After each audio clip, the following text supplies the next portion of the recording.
Assalamualaikum warahmatullahi wabarakatuh.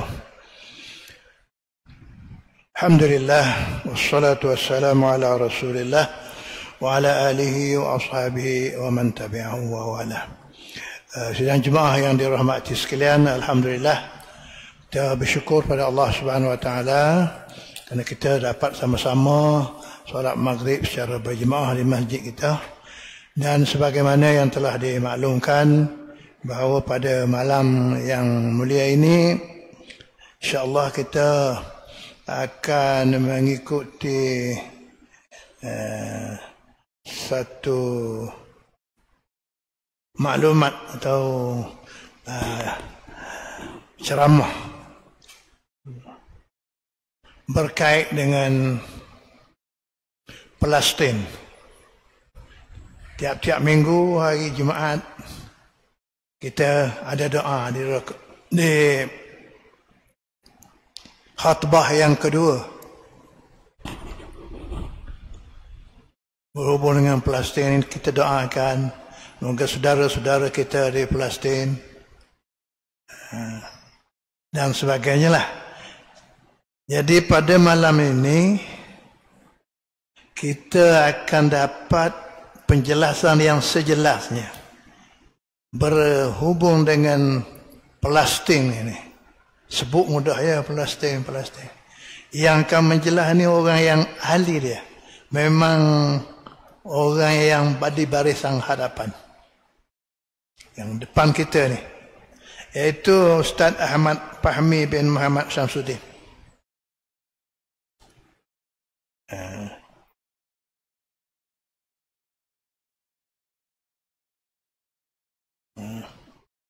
Orang muda lagi ni. Berapa lama lah tahu ni? Ini orang Abin ni. Presiden Abin, Angkatan Belia Islam Malaysia. Orang Terengganu ke? Oh, orang Terengganu.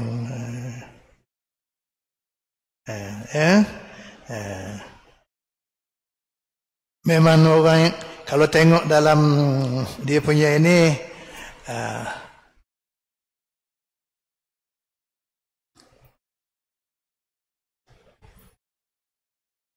berbagai jawatan yang dipegang berada dalam aktiviti yang begini besar sekali, bukan saja di peringkat Malaysia tapi di peringkat antarabangsa. Jadi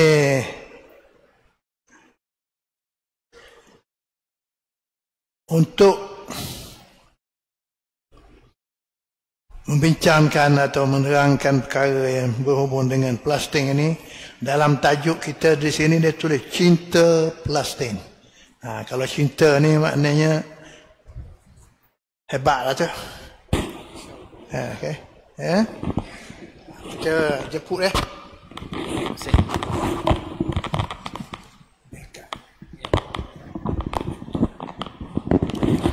A'udzubillahi minasyaitonirrajim. Bismillahirrahmanirrahim.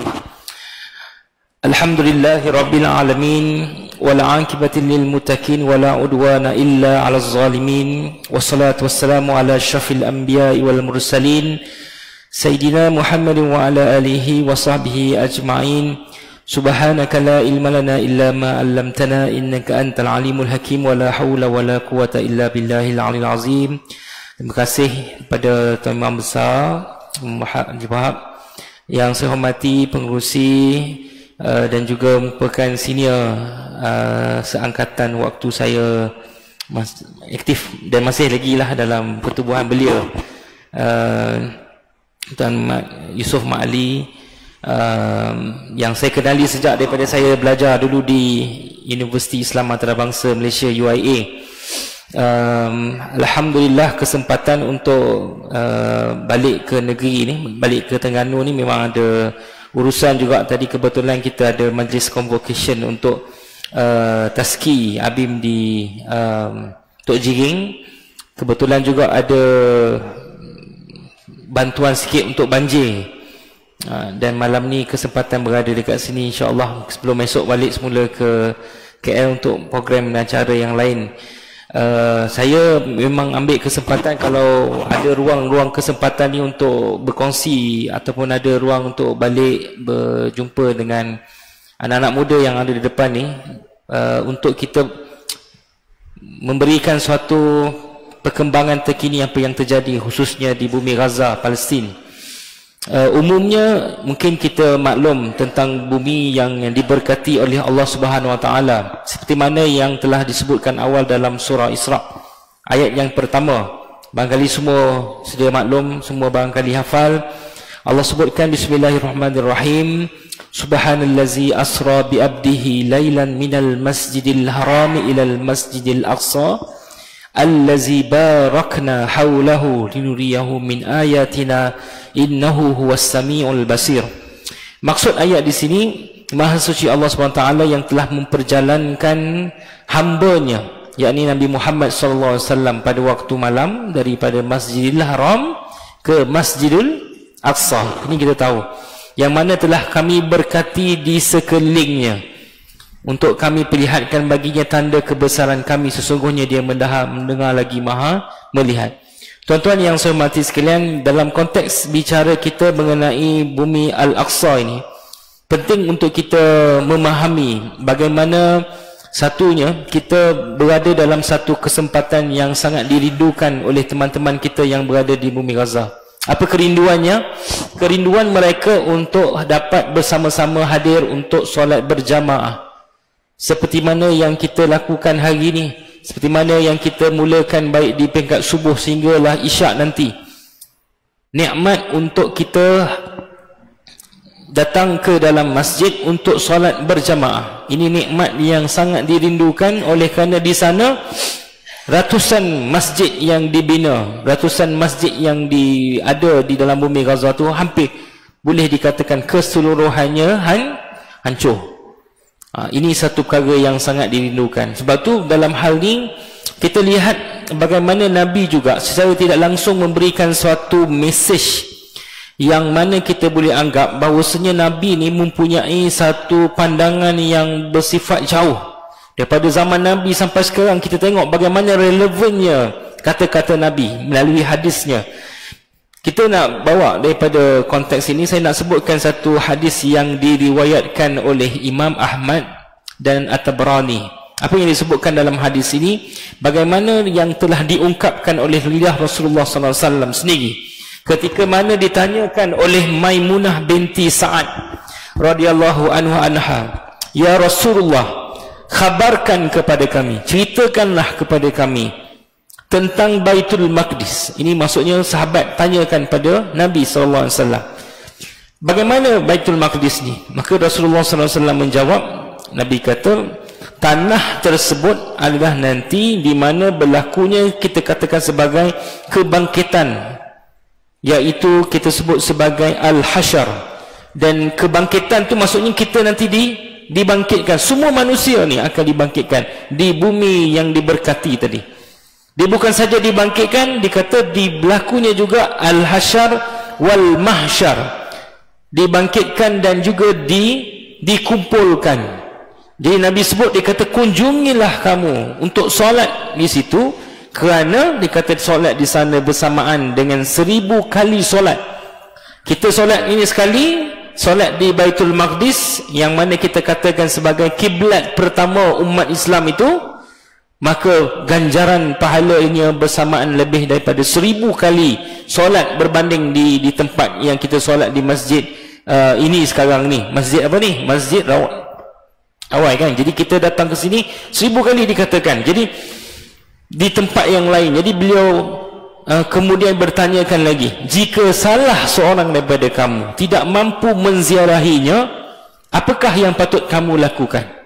Baginda menjawab, jika kalian tidak mampu untuk mengunjunginya untuk solat, maka hantarkanlah minyak yang akan menyalakan, hantarkan minyak yang akan digunakan untuk menyalakan pelita-pelita di sana. Ini satu gambaran yang mana dikatakan perbuatan ini akan menjadikan mereka itu seakan-akan solat di sana. Tuan-tuan, saya nak sebut Nabi yang futuristik ni telah memberikan satu gambaran dan juga mesej bahawasanya akan ada kesukaran bagi kita untuk solat di Baitul Maqdis. Dalam hadis yang lain dikata bermusafirlah kamu, maksudnya mengembaralah kamu, melanconglah kamu, bersusah payahlah kamu untuk bermusafir kepada mana? Ketiga masjid ini yang disebutkan juga dalam hadis yang lain, yaitu di Masjidil Haram, Masjidil Aqsa, Masjid Nabawi, dan yang ketiga itu adalah Masjidil Aqsa. So 3 masjid ni. Maksudnya kalau nak pergi Turki ke, nak pergi UK ke, nak pergi ke mana lagi, Switzerland ke, bersusah payah kita sekarang ni banyaknya pergi ke tempat-tempat yang bersifat percutian, betul tak? Tapi Nabi sebut bersusah payahlah kamu. Macam kita hari ni banyak bersusah payah. Mungkin ada dalam kalangan sahabat kita, saudara mara kita yang pergi menunaikan umrah di Mekah dan juga Madinah, maka kita ada satu halangan untuk kita pergi menunaikan solat kita di Baitul Maqdis. Kenapa? Kerana peristiwa yang terjadi sejak daripada 78 tahun. Ada tak dalam masjid ni mungkin berapa? Tadi tanya saya umur berapa? Saya 38. Kalau ada dalam masjid ni umur sekitar 70 tahun, ada 78 tahun, ada. Maksudnya sejak daripada kita lahir ni sampailah sekarang, bermaksud usia kita itu adalah usia di mana konflik dan juga peperangan, penindasan yang berlaku terhadap negara yang bernama Palestin. Mudah cerita, kalau kita rakyat Malaysia sebenarnya terang kita ada pasport. Pasport kita tu saya pernah tunjuk pada kawan-kawan di Turki. Dia kata this passport holder can travel to all country except, dia tu apa? Except Israel. Maksudnya kalau kita pegang pasport ni lakulah pergi ke semua negara kecuali, kita sebut kat situ, kecuali Israel. Ini satu, kita kata satu advantage yang juga dicemburui oleh rakan-rakan kita, sebab dalam dokumen rasmi kita secara jelas menyebutkan perkara tersebut. Kalau kita tengok, saya cuba buat perkiraan ya, orang duk nampak sekarang ni macam mana besarnya negara tersebut, wilayah yang konflik hampir 70-80 tahun ni, saiznya lebih kurang 2 kali saiz negeri Terengganu. Kalau kita tengok peta negeri Terengganu ni, lebih kurang disebutkan, saya kalau buat perkiraan tadi, gambaran yang saya dapat daripada apa yang kita cek tadi tu, bermaksud keluasan antara kedua-dua ni, kalau ikut daripada green line tanpa golden height, sekitar 20,770 km persegi. Wilayah Palestin sekarang ni, West Bank, Gaza, Jerusalem Timur sekitar 6,020 km. Jadi sekitar 26,000 hingga 27,000 km persegi. Saya tanya, Terengganu keluasan lebih kurang 13,000 km persegi. Jadi kalau nak ikut ukuran itu, sekitar 2 kali keluasan negeri Terengganu ni. Saya nak beri gambaran ni, sebab kadang-kadang kita mungkin dengar sekejap Gaza, sekejap tebing barat, sekejap Jerusalem, sekejap Palestin, mana satu ni kan? Kalau saya nak bagi satu analogi mudah lah, kalau adik-adik dekat sini kan, kita ada satu tapak tangan ni, buat begini, tapak tangan ni, nak bagi mudah lah faham kita bahagikan. Pertama macam ni sekarang ni adalah Gaza, yang ni, yang dua ni adalah wilayah yang diduduki oleh Israel sekarang ni, dan ketiga ni adalah Baitul Maqdis, tebing barat. Faham tak? Dalam satu ni, dulunya ni namanya Palestin. Ni dulunya satu ni, analogi ni saya kata 2 kali saiz Terengganu ni Palestin. Sekarang kat sini Gaza, yang orang duk sebut ni, dah 2 tahun lebih kena serang ni, kat sini Gaza. Yang kat tengah-tengah ni, yang sekarang ni orang Israel daripada 74, 76 selepas peristiwa Nakba dan sebagainya itu, menguasai hampir sebahagian besar wilayah Palestin. Dan yang ada di sebelah ni, kanan ini adalah Baitul Maqdis, yang ada Masjidil Aqsa tadi itu. Faham tak? Kadang-kadang kalau orang tak faham, dia ingat tempat lebih kurang dekat sama. Mungkin dia rasa benda tu tempat yang kata wilayah ataupun tempat lokasi yang dekat, tapi dipisahkan. Baru-baru ni saya ada tulis artikel, mungkin masa tu tuan kita punya pengurusi dengarlah mungkin Cik Mak Yusof, masa saya online tu dia terus mesej saya, boleh tak share topik ni. Baru-baru ni saya di IKIM FM, bila mana kita berkongsi tentang peristiwa pada 29 November setiap tahun. 29 November ni disebut sebagai Hari Solidariti Antarabangsa bersama dengan Palestin. Dia ada tarikh tu. Tarikh memperingati hari yang diiktiraf di bawah PBB. Maksudnya di bawah Pertubuhan Bangsa-Bangsa Bersatu ni ada hari yang dinamakan sebagai Hari Memperingati Solidariti kepada rakyat Palestin. Kenapa hari ini penting, tuan-tuan? Saya nak sebutkan kenapa penting. Sebab pada tanggal 29 November ini, tarikh di mana pada ketika itu bumi Palestin itu yang dipecah-pecahkan. Maksud saya tadi, kalau saya bagi macam ni tadi, dipecahkan maksudnya 1% Baitul Maqdis ni dianggap sebagai satu wilayah yang bersifat antarabangsa. Yang Gaza ini yang disebutkan dan juga sebahagian daripada Baitul Maqdis ini adalah lebih kurang 44% yang diserahkan kepada Arab Muslim, dan 55% yang dipecahkan itu kepada pendudukan yang ada pada orang-orang Israel pada hari ini.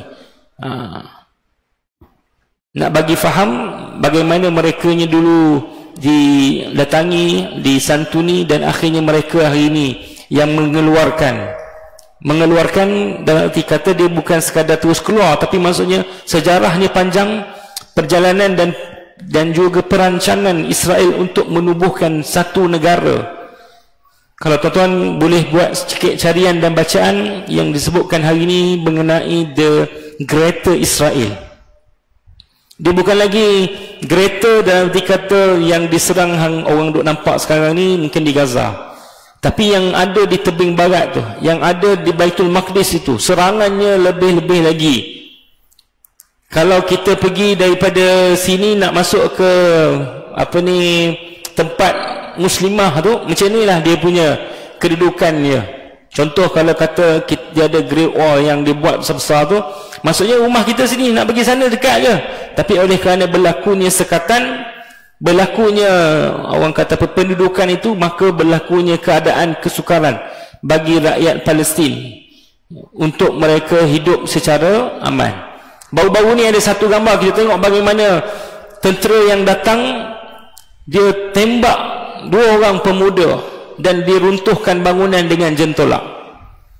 Ini satu lagi keadaan yang saya nak sebutkan, bagaimana hari ini kalau kita pada awal 2 tahun yang lalu, kita tengok hari ini kita berada dalam situasi yang kita sebut sebagai the post-normal time. Post-normal ni maksudnya kita dah melihat sesuatu yang dulunya dianggap mustahil, sekarang boleh berlaku depan mata je.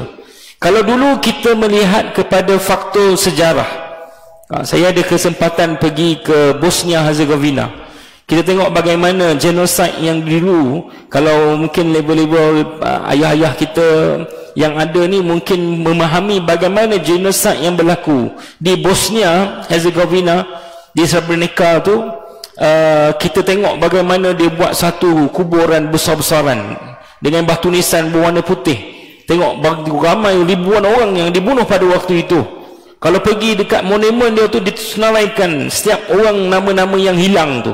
Panjang senarai dia, daripada hujung ke hujung, senarai nama yang disebutkan orang yang hilang. Hari ini kita katakan, adakah rakyat Palestin itu sekadar angka? Adakah rakyat Palestin hari ini dalam keadaan genosid yang berlaku tu, seolah hari ini kita berada dalam situasi yang mana kita menantikan apakah seterusnya kejadian dan tragedi yang akan berlaku. Tuan-tuan bayangkan daripada 7 Oktober sehinggalah pada sekarang. Mungkin pada waktu 2 tahun yang lalu, pertama kita kata kita kibarkan bendera. Saya lalu tadi saja bawa seluruh tengok yang kibarkan bendera Malaysia, letakkan bendera Palestin, maka kita tengok ada yang mana bendera Palestin tu telah, kita kata apa, telah, kita nak sebut apa, bendera yang dah rosak ni, dah lusuh, dah koyak.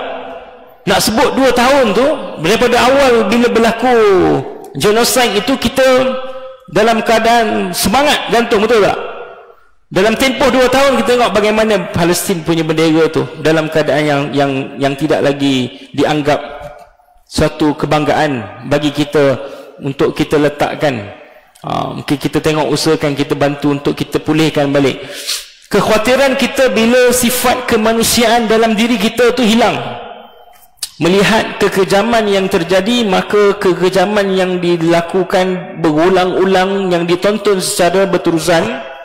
Kalau kita ada gadget, maksudnya dalam dunia pasca normal ni, bermaksud kejadian penindasan, serangan dan juga pembunuhan itu berlaku secara real time, live, berlaku di depan mata kita, dalam keadaan kita boleh melihat. Malah ada yang swipe, mana dia pilih, rasa macam hari ni rakyat Palestin kena jentolak, esok drone turun. Kemudian tengok balik, kita tengok bagaimana keadaan bila bantuan yang sampai dengan menggunakan apa nama, kita kata disebut sebagai airdrop. Airdrop ni maksudnya dia hantar melalui kapal terbang, diturunkan dengan kotak dengan dia punya parachute tu. Itu pun ada kes-kes kematian bila yang turun tu menghempap orang-orang Palestin. Belum lagi dikira yang diturunkan itu ada sebahagiannya yang berada di lautan dalam keadaan mereka lemas kat sana pula. Belum lagi dikira dalam tempoh 2 tahun ini, tuan-tuan, kita tengok angkanya barangkali berbeza.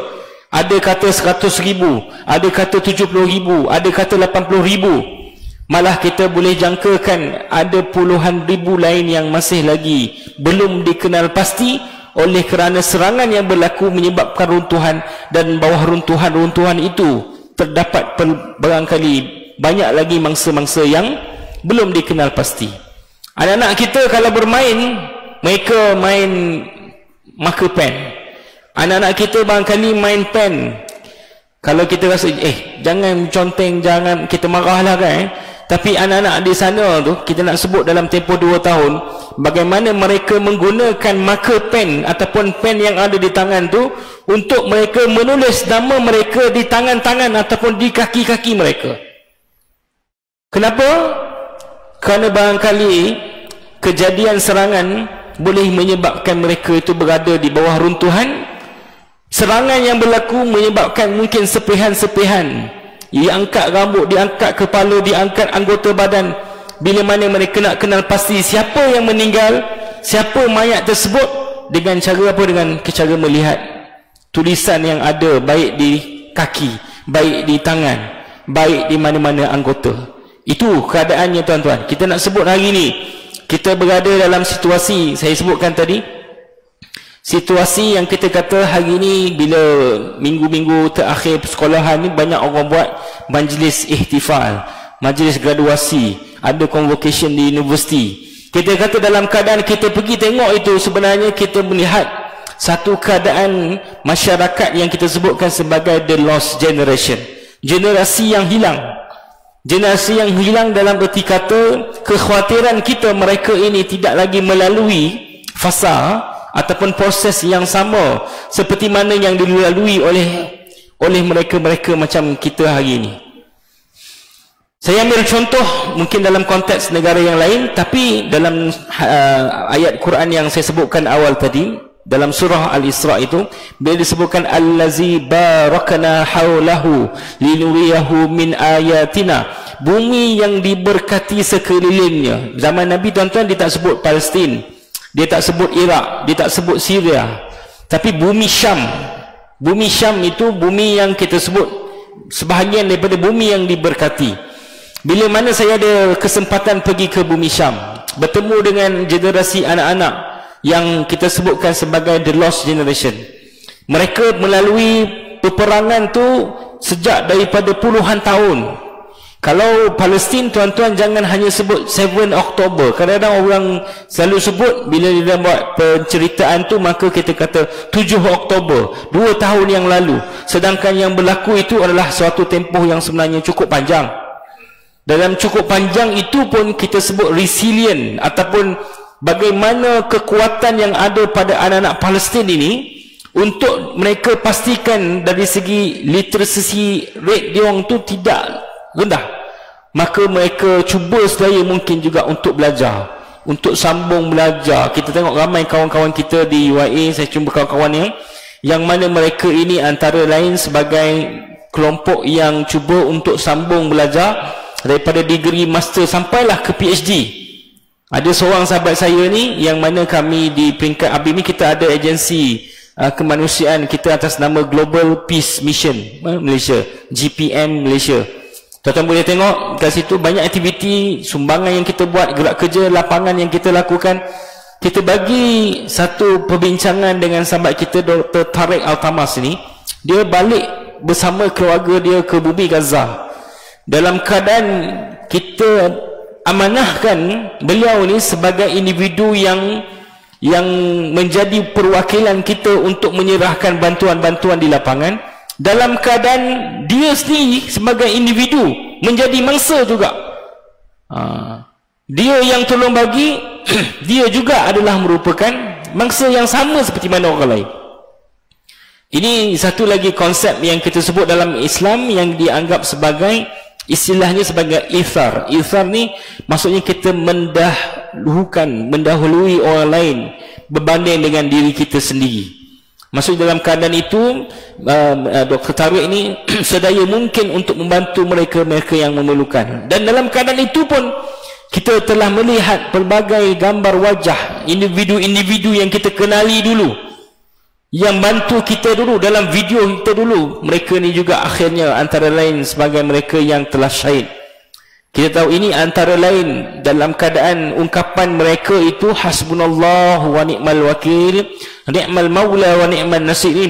Dia punya istilah, dia punya penggunaan ayat tawakal mereka itu bagi kita cukup tinggi.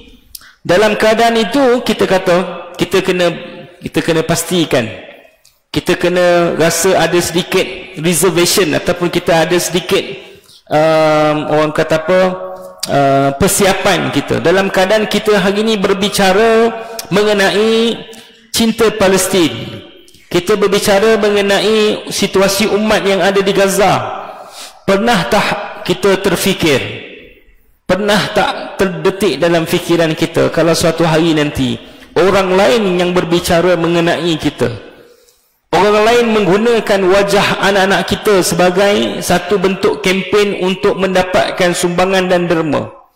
Sebab apa? Sebab kita rasa dalam keadaan hari ini kita hidup dalam keadaan yang baik.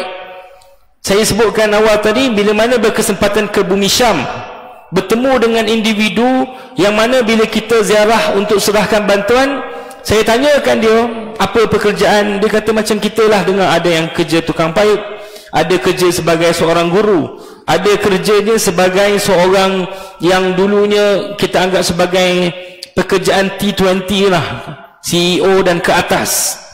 So dalam keadaan kita bertemu di situ, dia kata kenapa kamu di sini? Kerana ini adalah negaraku dan aku ingin mempertahankan negaraku.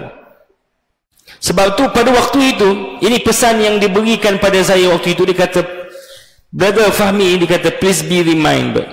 Dia kata suatu hari nanti, please, in one day, dia kata negara kamu Malaysia ni akan jadi seperti mana negara kami. Ini peringatan dia. Dia kata aku sendiri pun tidak pernah terfikir dan terdetik dalam keadaan yang kita boleh katakan pertukaran status individu. Pertukaran status individu ni apa tuan-tuan? Maksudnya hari ni kita rasa kita ni punyai maruah insan sebab kita ada kad pengenalan, kita ada pasport, kita ada dokumen yang mengesahkan bahawasanya kita ni adalah merupakan rakyat yang sah dalam negara yang bernama Malaysia ni. Berada dalam situasi yang tak pernah terfikir itu, bermaksud mereka bertukar status daripada warga negara kepada refugees, bertukar kepada IDP. Ini istilah yang digunakan merujuk kepada internal displaced people.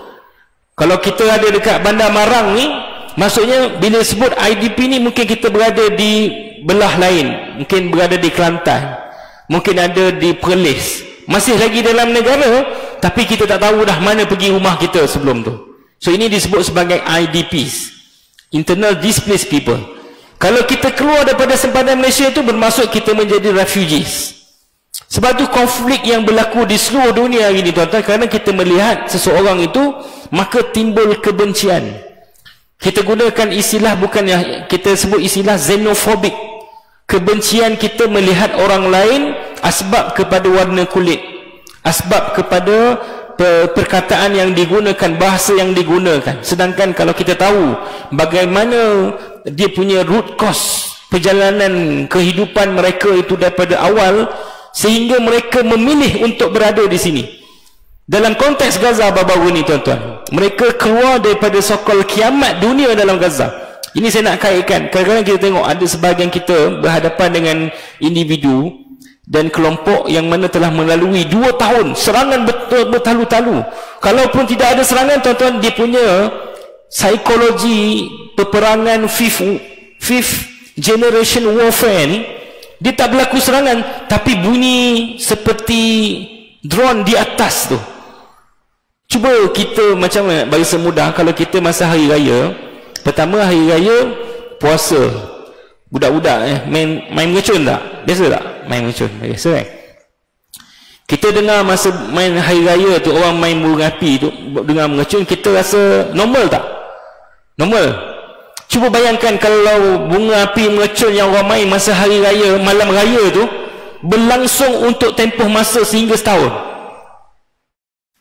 Kalau hari raya kita boleh terima tak? Boleh terima kan, betul tak?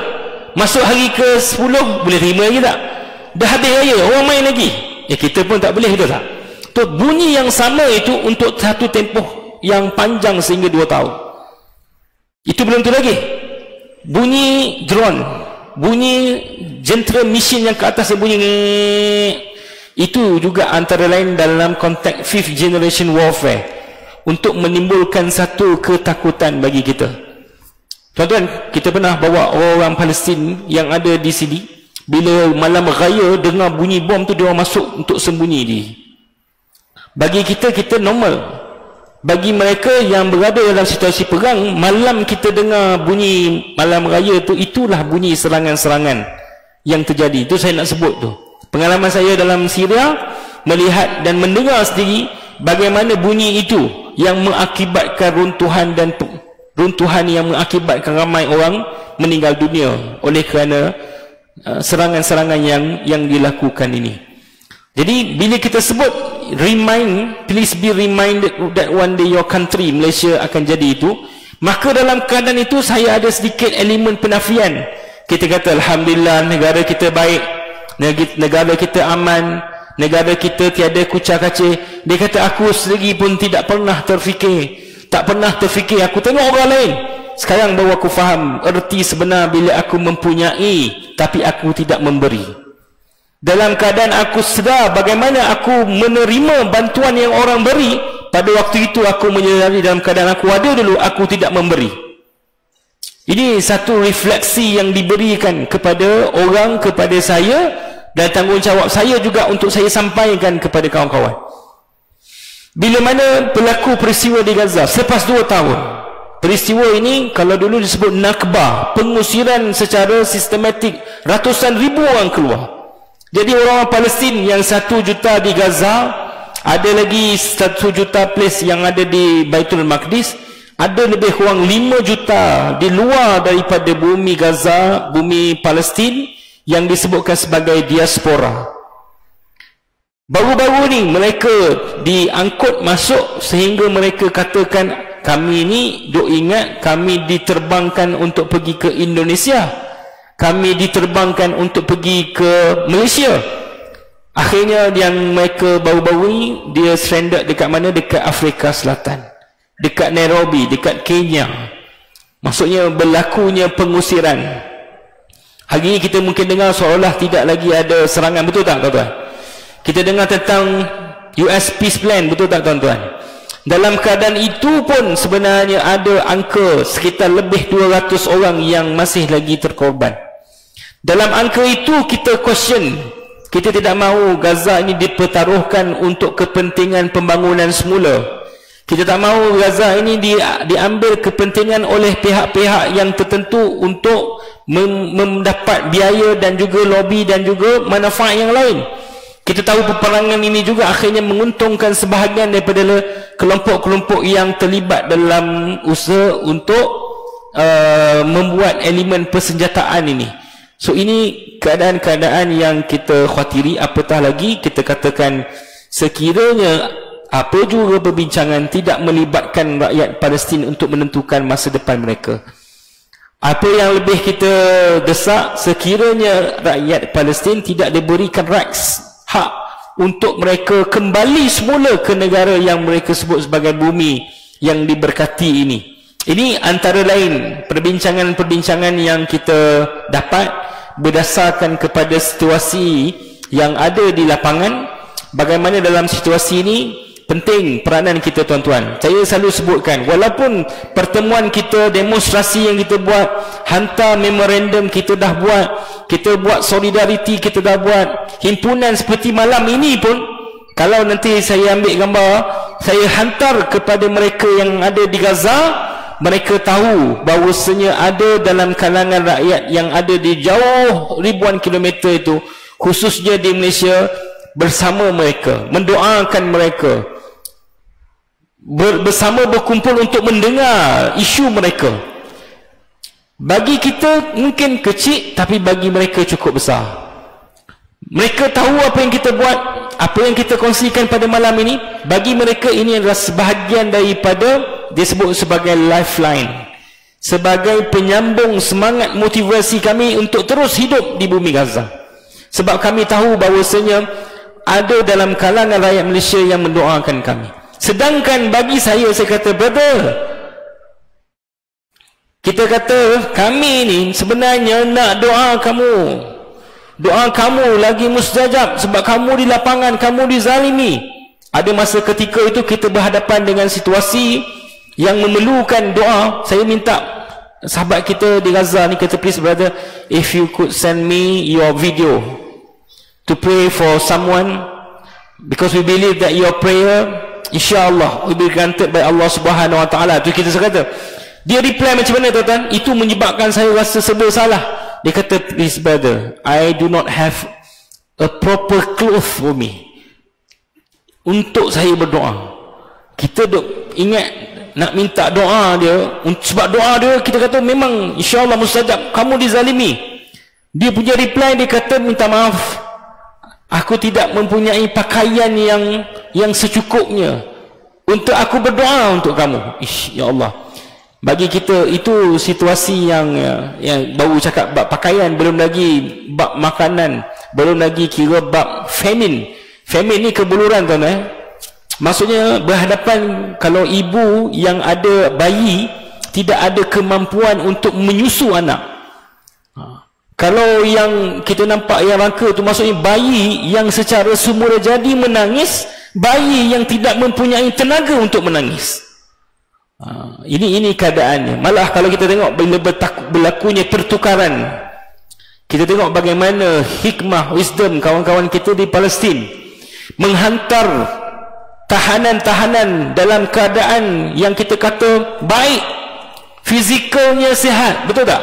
Pernah tengok gambar-gambar tahanan Israel yang dihantar pulang berbanding dengan pertukaran tahanan rakyat Palestin yang dibawa masuk, sebahagiannya ada yang dibakar, ada yang tidak dikenal pasti wajahnya. Malahan dalam pertukaran tersebut dia kata tak selesai lagi ni, kami nak 20 orang lagi yang dikebumikan. Bayangkan dalam puluhan ribu itu dia nak supaya ada dalam kalangan mereka itu dikembalikan. So ini kita sebut, adakah rakyat Palestin sekadar angka? Adakah rakyat Palestin itu tiada nilai jika kita bandingkan dengan nilai manusia yang ada, yang dijadikan permintaan oleh mereka yang ada di sini? Jadi insyaAllah Kita harap ini doa kita, ini solidariti kita. Kita lihat juga kebangkitan dalam isu Palestin. Kalau kita sebagai umat Islam, kita faham sebab-asbab kepada soal akidah. Bagaimana perjalanan Isra' Mi'raj Nabi. Nabi mengimamkan solat pada semua Nabi.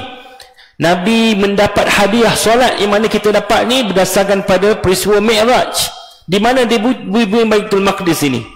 Itu bagi kita. Tapi dalam konteks kita hari ini juga bercakap tentang soal mesej kemanusiaan sejagat. Kita lihat kebangkitan itu juga berlaku kepada mereka yang bukan beragama Islam, yang melihat perkara ini dan turut bersama-sama dengan kita. Sebahagian daripada pasukan kami di Global Peace Mission terlibat dalam Global Sumut Flotilla baru-baru ini. Jadi kita menghantar bantuan, dan kita bukan sahaja dalam soal bantuan itu, tetapi memberikan mesej dan juga makna break the siege, break the silence. Dan kita tengok bagaimana hari ini sokongan terhadap dunia kepada Palestin semakin hari semakin meningkat. Lebih malang pada kita sebagai umat tidak merasa elemen simpati, empati. Lebih malang bagi kita sekiranya selepas ini melihat peristiwa yang berlaku di Gaza sekadar peristiwa. Lebih malang bagi kita dalam tempoh yang ada orang berbicara mengenai Palestin, kita faham dan dah hafal doa kunut nazilah, maka kita tak memahami sejarah kenapa kita melihat isu Palestin sebagai isu yang bersama. Lebih malang bagi kita kalau dalam keadaan kita hari ini masih lagi hidup dalam keadaan selesa. Tiada sebarang, kita kata apa, satu sandaran reflection kita. Because ada satu pepatah dalam bahasa Inggeris, dia kata, you know the real meaning of peace only if you have been through the war. Kamu akan tahu maksud dan makna keamanan bila mana kamu telah melalui fasa peperangan. So kita tidak mahu nanti ada satu video yang dikeluarkan, kalau sempat saya tak tunjuk, tapi nak tunjuk mungkin nanti pengusi boleh share. Bagaimana dibuat satu gambaran pada tahun 2040. Pada waktu itu yang adik-adik ni, kalau kira lah 2040 umur berapa tahun pada waktu itu. Kalau acik-acik yang ada kat depan ni tambahlah 2040, bermaksud pada waktu itu 30 tahun ke depan ini saya mungkin dah ada cucu. Video tu nak tunjukkan bagaimana pada masa hadapan dia buat satu muzium genosid di setiap negara. Setiap muzium tu memberikan gambaran bagaimanakah situasi peperangan yang berlaku pada hari ini. Dan pada waktu itu atuk-atuk ni yang ada ni, yang ada depan saya ni dah level atuk, dah ada cucu. Waktu kamu semua ni membawa cucu-cucu kamu melihat peperangan genosid ini, maka pada waktu dipertontonkan peristiwa yang kita nampak hari ini, maka ditanyakan oleh cucu-cucu kita ni, dia kata, what have you done during this time? Apa yang kamu lakukan pada ketika pembantaian berlaku? Jadi waktu itu atuk tu berada dalam keadaan serba seolah-olah tidak ada sebarang jawapan, kerana pada waktu itu kita hanya melihat, kita hanya memerhati, kita hanya mempertonton. Maka dalam keadaan ini saya akhiri dengan kata-kata yang diungkapkan oleh almarhum Profesor Dr. Yusuf Al-Qaradawi. Dia katakan, Al-Aqsa yantaziruka fatihan la sa'ihan. Al-Aqsa menantikan kita sebagai pembuka. Al-Aqsa tidak menantikan kita sebagai pelancong. Maksudnya kita nak hari ini kita berada dalam situasi membuka hati nurani, membuka fikiran kita, membuka kefahaman kita, membuka bahawasanya ujian Palestin itu sebenarnya pada kita. Yang kita nampak dekat mereka tu seolah-olah itu dugaan mereka, sebenarnya ujian bagi kita yang ada dekat sini. Sejauh mana kita memberikan satu keadaan dan juga perlakuan, paling tidak kita sebut boycott, divestment sanction, BDS. Paling tidak kita buat kempen social media. Paling tidak ada sesuatu yang tuan-tuan dapat ini kita cetuskan dalam social media kita. Kalau dulu saya dengan pasukan, saya antara yang mengasaskan, kalau tuan-tuan pernah dengar hashtag Israel Koyak. Pernah dengar tak Israel cuak? Itu yang saya boleh katakan kita punya ni lah. Saya antara yang mencadangkan hashtag Israel cuak. Dijadikan sebagai satu, orang kata apa, sebagai satu message digital kita di seluruh dunia. Kalau yang adik-adik ni ada kesempatan main Roblox, kan dia buat himpunan solidariti menggunakan games. Apa jua keadaan menunjukkan solidariti kita terhadap Palestin, maka kita lakukanlah. Maka kita lakukan walaupun kecil. Kita tengok bagaimana peristiwa burung kecil yang cuba memadamkan api yang membakar Nabi Ibrahim. Ditanyakan oleh cicak, dia kata, boleh ke habiskan? Boleh ke kamu hapuskan air ataupun hapuskan api yang membakar dengan paruh kecil kamu dengan air yang setitik itu? Maka tidak dilihat kepada hasil, tapi kita lihat kepada usaha yang kita lakukan. Maka dengan ini insya-Allah, mudah-mudahan dengan keberadaan tuan-tuan yang ada di sini, sebahagian daripada usaha kita memahamkan isu ini, untuk kita berikan kefahaman kita dalam hal ni. Tuan-tuan boleh teruskan kalau ada, kami ada buat kempen melalui pedulipalestin.com, pedulipalestin.com untuk sumbangan yang kita buat melalui ABIN, yang kita gerakkan melalui Global Peace Mission Malaysia, GPM. Saya nak sebutkan sikit sebab sekarang dalam keadaan banyak NGO-NGO yang tubuh, ada yang mungkin ambil kesempatan. Yang kami hadapi ada pihak-pihak yang tertentu. Ini masalah bila scammer mengambil kesempatan. Contoh, dia kata, dibagi mesej, tuan-tuan bagi bantuan derma dekat sini, bagi RM5, kami bagi RM10. Masuk RM10, kami bagi RM100. Jadi ada scammer, dia menggunakan akaun yang kami ni sebagai tempat bermulanya penipuan ini. Kita masuk dalam akaun GPM, dia bagi bukti, masuk duit, macam dapat cashback. Masuk 100, dapat 200. Bila kita dah rasa tamak, bagus juga buat program sumbangan, dapat duit. Bila dah rasa tamak sebab duit masuk, lepas tu dia bagi akaun keldai, akaun ketiga. Waktu tu tuan-tuan dah masuk 1000, waktu tu mungkin tuan-tuan dah masuk 2000. Waktu itulah hilangnya orang kata apa, duit kita. Kita niat baik, kita rasa dapat duit, tak ada. Tapi yang masalah bagi kami ni pula, bila laporan polis dibuat, maka permulaan akaun kami pada awal-awal tu dikaitkan, padahal kita tak terlibat. Ini scammer menggunakan kesempatan juga untuk menggunakan akaun-akaun kita bagi tujuan untuk mereka ni mendapat keuntungan daripada itu. Mudah-mudahan bila tuan-tuan masuk ke website yang kami buat, kita dah share, ada aktiviti yang kita buat, kita share gambar video bantuan yang kami berikan di lapangan. Kita ada perwakilan kita, Dr. Tariq ni, maksudnya dia belajar di UAE sama-sama dengan saya, habis PhD, maksudnya dia tahu cara orang Malaysia dia tahu cara orang Malaysia buat aktiviti dan juga buat program. Maka dengan itu, kita doakan juga sahabat-sahabat kita di Gaza ini diberikan kelanjutan usia dan kesempatan untuk terus hidup. Dan sebahagiannya insya-Allah kita usahakan pada hari ini. Semalam pasukan kita terlibat dengan Wisma Putra, terlibat dalam perbincangan melalui Op Ehsan, bantuan kemanusiaan yang diselaraskan melalui kerajaan Malaysia ni untuk tujuan kita pastikan sampai. Dan ada perancangan juga untuk bawa sebahagiannya untuk sambung belajar di tempat kita. Sebab itulah kekuatan yang ada pada Malaysia, memberikan peluang pendidikan kepada mereka, because they are the one who will rebuild back their country. Bukan Tony Blair, bukan Donald Trump, bukan siapa-siapa, tapi kita nak orang Palestin sendiri yang akan membina dan membangunkan semula Palestin yang merdeka. Terima kasih. Wallahu a'lam atas kesempatan pada malam ni. InsyaAllah ada ruang dan kesempatan untuk bertemu dan juga ada perkongsian dalam siri-siri dan juga masa-masa yang mendatang. Saya mohon maaf kalau ada kekurangan. Assalamualaikum warahmatullahi taala wabarakatuh.